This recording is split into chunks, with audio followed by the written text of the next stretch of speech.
अगली वाणी में क्या बताया गुरुदेव ने?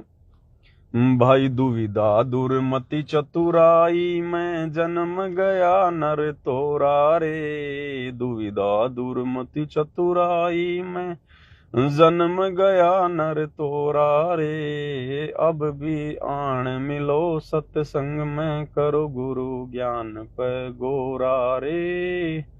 अब भी आण मिलो सत्संग में करो गुरु ज्ञान पे गोरा रे। मानत ना मन मोरा साधु, मानत ना मन मोरा रे। मानत ना मन मोरा साधु, मानत ना मन मोरा रे। बार बार सतगुरु समझावे जग में जीवन थोड़ा रे। दुविधा दुर्मति चतुराई में जन्म गया नर तोरा रे। अब इस दुविधा दुर्मति और चतुराई वाली स्थिति से केवल हम सत्सेवक भाई बहन बाहर निकल पाए। दुनिया में कोई बाहर नहीं है। आश्रमों से जुड़े हुए भाई बहन भी दुविधा दुर्मति चतुराई से बाहर नहीं है। ये चतुराई तो थी सतगुरु रामपाल जी के दोनों नालायक बेटों की, उनके नालायक भाई की, जिन्होंने भगत समाज को राजनीतिक स्वार्थों के चलते और परशुराम जयंती पैरावर में वहां भेज दिया राजनेताओं की रैली में भीड़ जमा करने के लिए। ये चतुराई तो है और क्या है कि राजनेता हमसे प्रसन्न रहेंगे, हरियाणा का मुख्यमंत्री हमारे से प्रसन्न होगा, हम दोनों में से किसी एक भाई को रोहतक से या सोनीपत से बीजेपी की टिकट दे देगा, हम चुनाव लड़ेंगे, राजा बनेंगे, फिर अगले जन्म में गधे बनेंगे। तो ये चतुराई तो है इनकी। अन्यथा गुरुदेव भगवान के ज्ञान में कहां है राजनेताओं की रैलियों को सफल बनाना?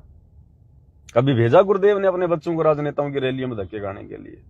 परमात्मा तो इन कुकर्मों से दूर करता है। ये तो गंदी चीज है, ये तो बहुत गंदी चीज है राजनीति। तो गुरु तो अपने भक्तों को राजनीति के आसपास भी नहीं फटकने देता। अब ये चतुराई इनकी, अपने आप में को डेढ़ शाना समझ कर ये भगत समाज को ज्योति पाठ और दान के नाम पर लूट रहे हैं। गोहना में 1 करोड़ रुपया देकर जाटों की धर्मशाला बनवा दी भाईचारा निभाने के लिए। ये चतुराई तो है और क्या है। और संगत पड़ी है दुविधा में। दुविधा दुर्मति चतुराई में जन्म गया नर तोरा रे। संगत बेचारी दुविधा में है, क्या करें क्या ना करें। ये पवनदास सही कह रहा है, ये आश्रम वाले सही कर रहे हैं। क्या करें? आश्रम में जाके ठोक दिया भक्तों को रात को। सुबह हरियाणा रोडवेज की बसें आ गई, भक्तों को कहा गया चलो भाई गुरुजी का आदेश है, बसों में बैठो, मुख्यमंत्री की रैली है, परशुराम की जयंती है। अब भगत दुविधा में आ गए, भगत दुविधा में आ गए, क्या करें? अरे बैठे कि ना बैठे? अब क्या करें? अब तो बैठना ही पड़ेगा। जब आश्रम में चले गए तो बैठना ही पड़ेगा मेरे भाई। अब भगत दुविधा में, भाई गुरुजी ने तो कभी कहा ही नहीं, ऐसा तो गुरुजी का कोई आदेश है ही नहीं, ना परमात्मा ऐसा कोई आदेश देते कभी। ये मैनेजमेंट वाले ऐसा हमसे क्यों करवा रहे हैं? तो ये दुविधा क्यों? ज्ञान का भाव, साध संगति का भाव। ये भेड़ चाल में चलना, देखा देखी में चलना, आंखों पे काली पट्टी बांध के चलना, इसका परिणाम, इसका नतीजा। तो ये हाल हो गया इनका, आश्रम वालों का। तो परमात्मा कहते हैं सारा संसार दुविधा में पड़ा हुआ है। अपने आप को शाणे समझकर, चतुर समझकर, काल के जाल में फंसकर अपने कर्म फोड़ रहे हैं, सतगुरु की मर्यादा तोड़कर। तो मालिक कहते हैं दुविधा दुर्मति चतुराई में जन्म गया नर तोरा रे। दुविधा दुर्मति चतुराई में। अब सत्सेवक भाई बहन देखो, अरे हम कहां दुविधा दुर्मति में फंसेंगे? हम तो फंसे हुए भाई बहनों को समझाने के लिए वीडियो बना रहे हैं। हमें तो परमात्मा ने कब का दुविधा दुर्मति चतुराई से निकाल दिया। तो सतगुरु की विशेष प्यारी आत्मा अगर संसार में कोई है वर्तमान में भाई और बहनों, तो केवल सत्सेवक भाई बहन है।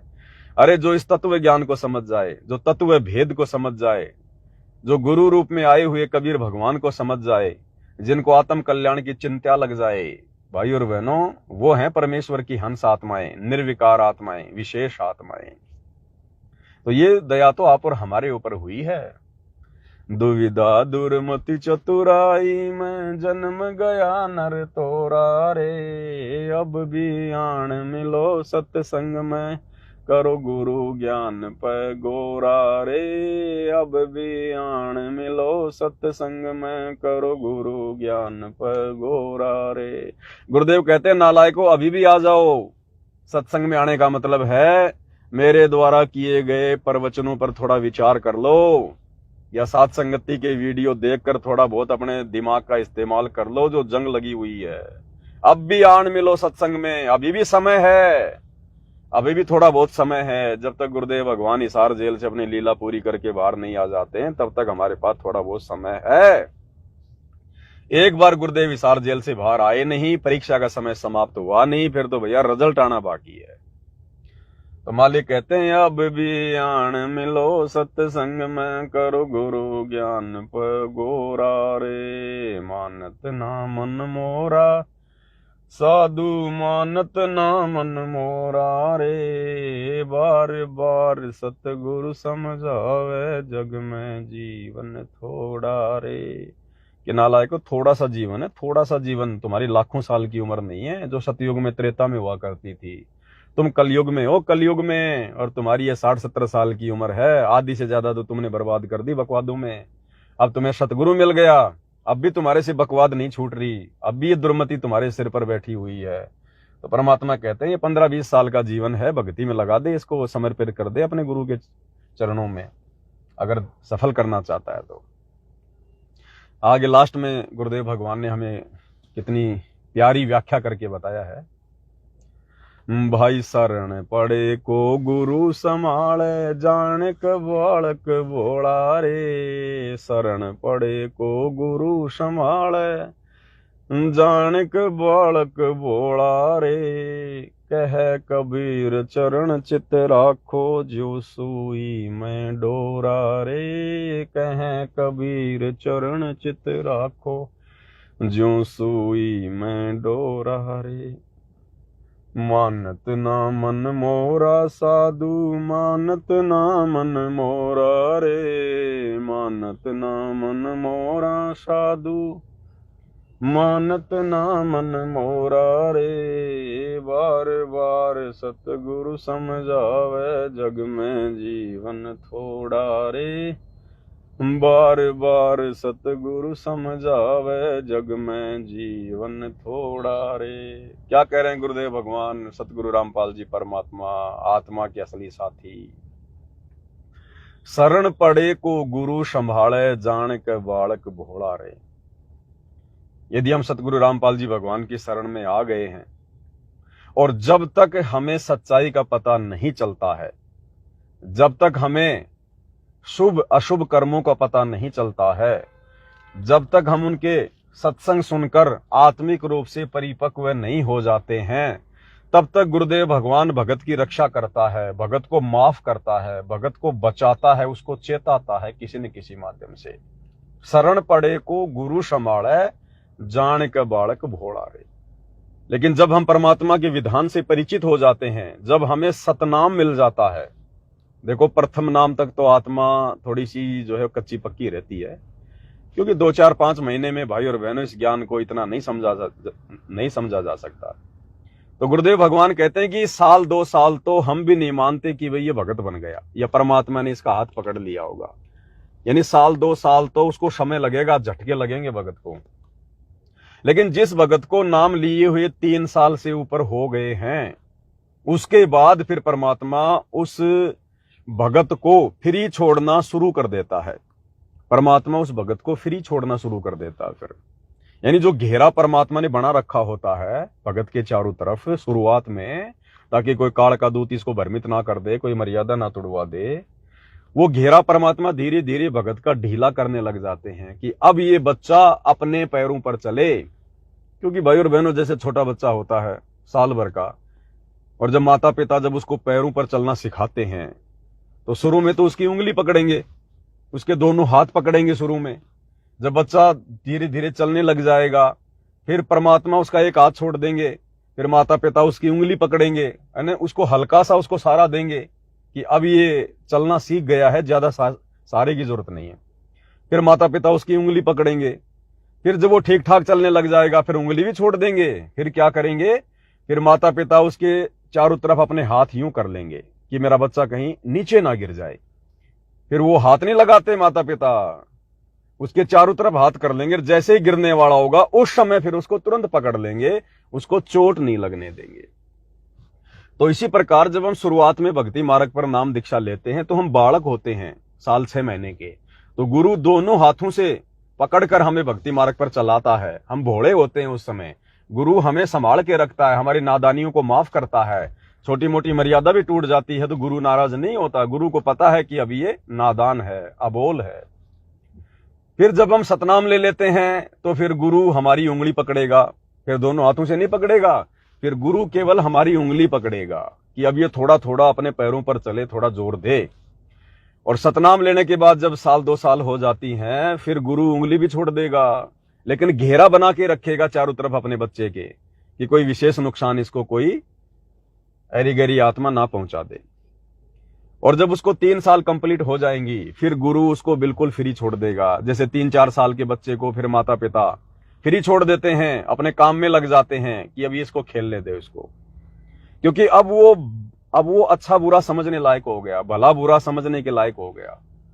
अब धीरे धीरे उसको झटके लगेंगे उस बालक को। माता पिता ने छोड़ दिया, फिर ये अपने काम में लग गए। अब बच्चा खेल रहा, खेलते खेलते बच्चा जो है कहीं चला गया, किसी गाय की तरफ चला गया, भैंस की तरफ चला गया। उसको नहीं पता कि ये मारेगी क्या करेगी। और जैसे ही वो भैंस के पास गया, गाय के पास गया, गाय ने एकदम से सिर को यूं किया मारने के लिए, तो एकदम से वो पीछे हटेगा, उसको डर लग जाएगा, वो समझ जाएगा कि ये भैंस है, ये मारती भी है। तो इस प्रकार से फिर परमात्मा चाहते हैं कि मैं अपने बच्चे को फ्री छोड़ दूं। अब ये धीरे धीरे धीरे धीरे हल्की हल्की ठोकरें खाके ये खुद भक्ति मार्ग पर दृढ़ हो, थोड़ा बहुत संघर्ष करे, लोगों को जानना पहचानना शुरू करे कि तेरी भक्ति में कौन सहयोगी हैं, कौन तेरे भक्ति मार्ग में तेरे विरोधी हैं, कौन तुझे नुकसान पहुंचाएगा। तो 3 या 4 साल के बाद में सतगुरु अपने भगत को फिर फ्री छोड़ देता है। अब सतगुरु ने फ्री छोड़ दिया तो फिर हमारे साथ में क्या है? सतगुरु का ज्ञान। मर्यादा में रहेंगे तो सतगुरु का आशीर्वाद ये हमारे साथ रहेगा।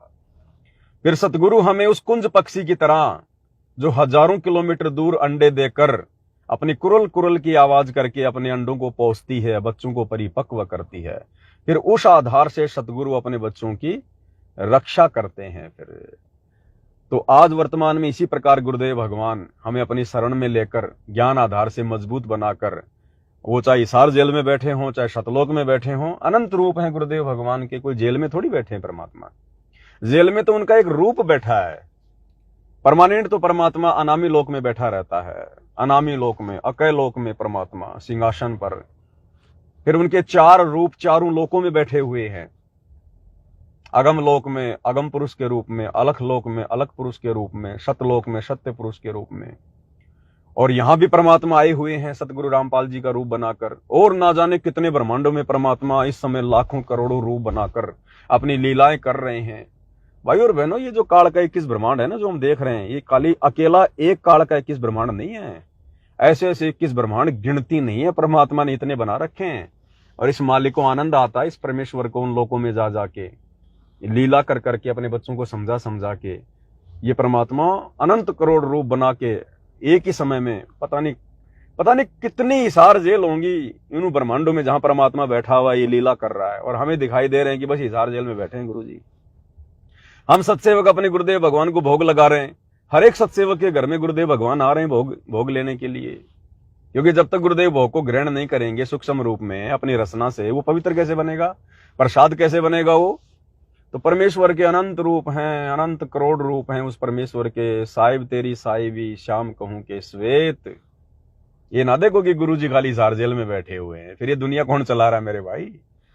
ये तो परमेश्वर का एक रूप है यहाँ पर। न जाने कितने रूप हैं उस मालिक के, कितने उसके लीलाएं कर रहा है परमात्मा एक ही समय में। तो परमेश्वर कह रहे हैं कि भाई शरण पड़े को गुरु संभाले, जान के बालक भोला रे। और कह कबीर तुम चरण चित राखो, ज्यों सोई में डोरा रे। तो परमेश्वर ने हमें अपने चरणों में लगाया हुआ है, अपने बच्चों को, और अपने ज्ञान रूपी धागे से, अपने ज्ञान रूपी धागे से, जिस प्रकार से धागे में अनेकों मणिये डाल दिए जाते हैं, उसकी एक माला बन जाती है, फिर वो माला गले में डाली जाती है, सुशोभित होती है। तो इसी प्रकार गुरुदेव भगवान हमें अपने तत्व ज्ञान रूपी इस धागे से हम सभी सत्सेवक भाई बहनों को, जो उनकी आत्माएं हैं, जो जो मणिये हैं, उनको परमात्मा ने बांध रखा है आपस में, जोड़ रखा है आपस में एक दूसरे के साथ में। और हमें अपनी शरण में लेकर गुरुदेव भगवान ने आप और हमारे ऊपर बहुत बड़ा एहसान किया हुआ है। इनसे बढ़कर एहसान दुनिया में कोई कर नहीं सकता, इनसे बढ़कर परमार्थ दुनिया में कोई कर नहीं सकता। तो ये गुरुदेव भगवान की बहुत बड़ी रजा, बहुत बड़ी मेहर। परमेश्वर ने हमें युवा बना दिया, ज्ञान से समझदार बना दिया, हमारी दुविधा दुर्मति चतुराई को हमसे कोसों दूर कर दिया। आज हम निरअभिमानी होकर और अपने आप को तुच्छ जीव समझकर, दो कोटि का प्राणी समझकर आज हम गुरुदेव भगवान की भक्ति में लीन हैं। हमने संसार की ओर देखना छोड़ दिया है, केवल अपने गुरुदेव की ओर देखते हैं कि किन बातों से मेरा गुरु प्रसन्न होगा, किन कुकर्मों से दुखी होगा। वो कुकर्म करने से हम बचते हैं, सदकर्म करने में आगे बढ़ते हैं। और अपनी आत्मा के कल्याण के लिए हमारा जो परम हित है, हमारा जो सबसे बड़ा स्वार्थ है, वो है मोक्ष, आत्म कल्याण करवाना। आज हमें उसकी चसक लग गई है। तो सतगुरु रामपाल जी परमेश्वर जी के विधि विधान अनुसार, उनकी मर्यादाओं में यदि वर्तमान में कोई चल रहा है, तो केवल उनके सत्सेवक बच्चे चल रहे हैं।